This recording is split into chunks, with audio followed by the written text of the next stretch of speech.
Coach Jerrod Hickman, head football coach, Florida High. Like you said, entering my 18th year, somewhere along the line, I became the old guy in the room.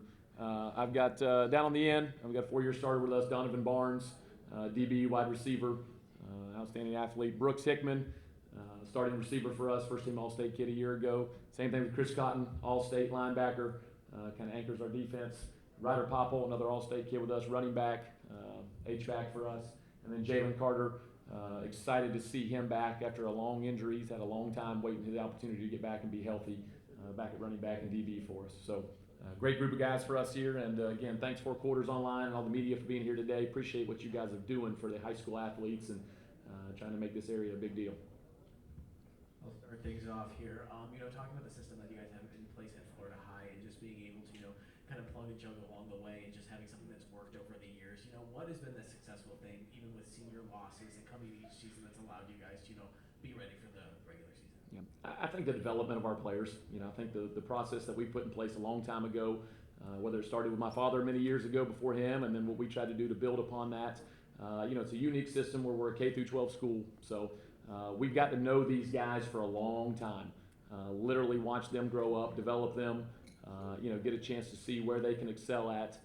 And I think that's the key to it. They've got a chance to watch a lot of really good players in front of them, and then now they get a chance to put their spin on it and make their mark upon it. But they've had a chance to grow within the system. I think any coach will tell you that when you can put a system in and you can watch your guys develop and grow within that system, it allows you to be successful consistently. And I think that's the thing that we've tried to do very much.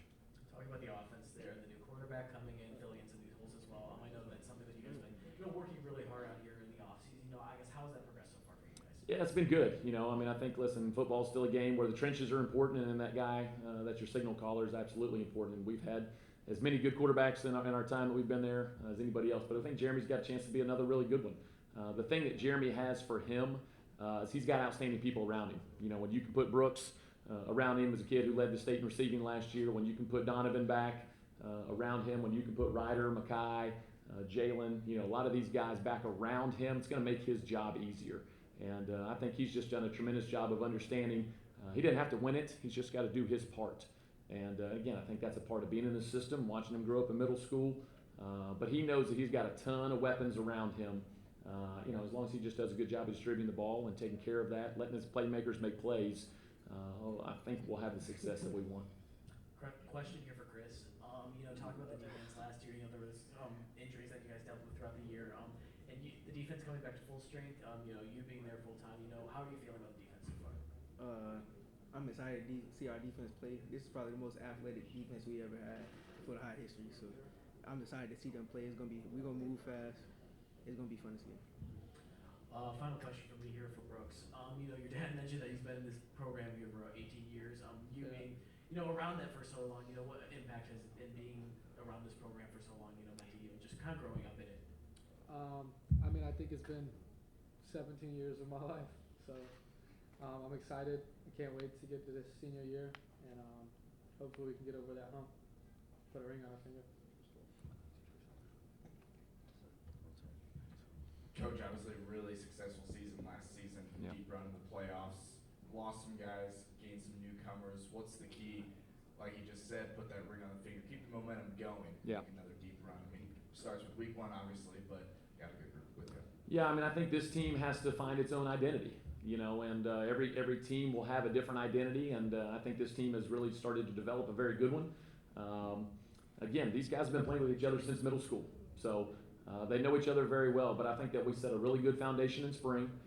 I think we've had a tremendous summer, maybe as good a summer as I can remember in a long time, and so they've had a chance to watch some outstanding teams make Final Four runs, make state championship runs. Donovan started every down in that state championship game a few years ago. So I think this team just has to find that identity and then kind of grab a hold of it. This group's got a lead, but I think they've done a tremendous job of that. And then we got to go play football. At the end of the day, you got to win the game. And so week to week, it's an extremely great test for us. We'll play a great schedule with a bunch of great teams on it. And then this group's just got to go 1 week at a time. And there's all those cliche things, but they really are real. You got to put the blinders on. You got to put your head down. You got to go to work. And but I think our team will compete. Like Chris said, it's an athletic defense anchored by him. Donovan on the back end.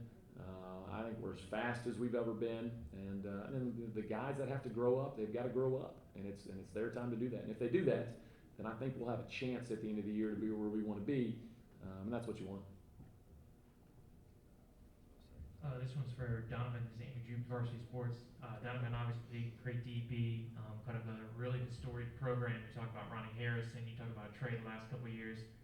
Tell us a little bit about the excitement of your defense, what you're looking forward to, kind of spearheading the back end of thing. Looking forward to our DBs. You know, we all got athletes. I got my buddy Ashton, Josiah McGrew coming up, DJ. I mean, we deep. We've been playing since we was young, so I'm excited to see how we're going to play on the back end, turn over the ball, and just be that team on defense. Absolutely. And Chris, I know you talked a little bit about the defense. One thing impressed me looking at you guys last year, physicality. You talk about all the skilled players on it, but you guys were just hitting people hard, and you could feel it up in the stands. Tell us a little bit about that, and if we can expect more of the same this year. Yeah, you can expect more of the same this year. I promise you that. Y'all gonna see a different defense. A lot of turnovers. Absolutely. And Coach, lastly for you, obviously a little bit of change offensively. Anytime you make a big quarterback change, obviously a little crossover from last year. But what can we look forward to offensively? Yeah, I mean, I think, again, our system's our system. We've got a very good system in place, but you're right. Jeremy is not what those other two guys have been, or even some of the guys we've had in the past. But his ability to throw the ball, I think his ability to play the game between the years is outstanding. But I think that he'll surprise you a little bit with some of his athleticism. So, we'll do some different things all year long, but like I said before, the thing that we have that's going to help him as much as anybody else is the skill positions around him. When you can surround some all-state receivers around him, when you can surround some all-state running backs behind him, I think that'll make him feel comfortable, and I've really liked what I've seen out of our front in the O-line. That's the group that, again, the game doesn't change very much. It's still about a line of scrimmage game, and those guys have grown leaps and bounds, and I'm excited to see what we can do. But again, he doesn't have to do very much. He's just got to do his part and let the playmakers around him go make plays. How y'all doing? Gerald Thomas from the Tallahassee Democrat. I got a question for Chris Cotton. Just a few weeks ago, we ran into each other at the park while you was preparing for the season. Coach said that you're the anchor of the defense. Just tell me about that that off-season preparation that you have going into your final year of high school football. Yeah, I'm not gonna lie. This is probably the hardest I ever worked out of all the seasons I've played football. I'm really excited for this season. Excited to see what I can do, what my team can do. Excited to see how we all develop. It's gonna be a fun season. Dwight Thomas, Catapult Sports. My son, Caleb Thomas, played for Mike when y'all were at the FSU facility. And then my other son graduated from there, so I special place in my heart for Florida High Seminoles. Who's your district? Who we got to beat to get where we want to be? I'd like to hear that. Who's in our district? Got to beat Gadsden and Mariana, which I think is a unique thing for these guys. They've not had to play for a district championship in their time, and so that's something that we've talked about in their time coming up. The 4A through 5A, 6A, 7A, 8A's had to worry about that, but 1A through 4A has not had to worry about that in their time. So it's a thing that they'll embark upon their challenge, and to be a district champion is something that's a special thing if you have the opportunity to do it. Good point. What do you think about that? Pulling for you, man.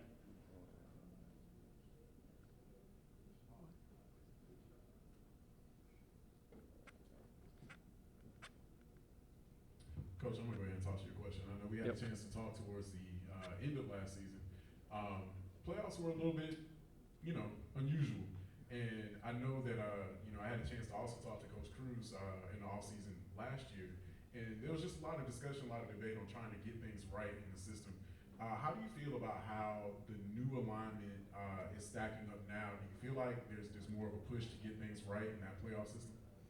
Yeah, I mean, it's been the elephant in the room, I think, and the question that was talked about certainly the most during the offseason. And the answers kind of stayed the same. It doesn't matter what I think. The state put the system out there, and it matters what we have to go play. And it's never been a thing where our guys use it as an excuse.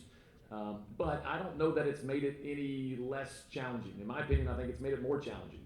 I think people talked about the private schools and getting them in their own classification and the rural schools and those things, but I don't think it mattered. To be honest with you, I think it's been just as tough, if not tougher, Listen, playing Chaminade, you know, the last few years has been an incredible challenge, and they're arguably, maybe they were the best team in the country last year. I mean, they were good.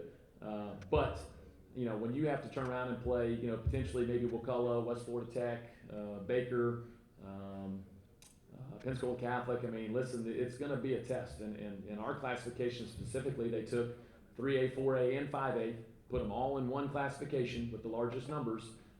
So it'll be a challenge in itself, you know. And so, again, for us, we're going to put the blinders on. We're going to go one game at a time.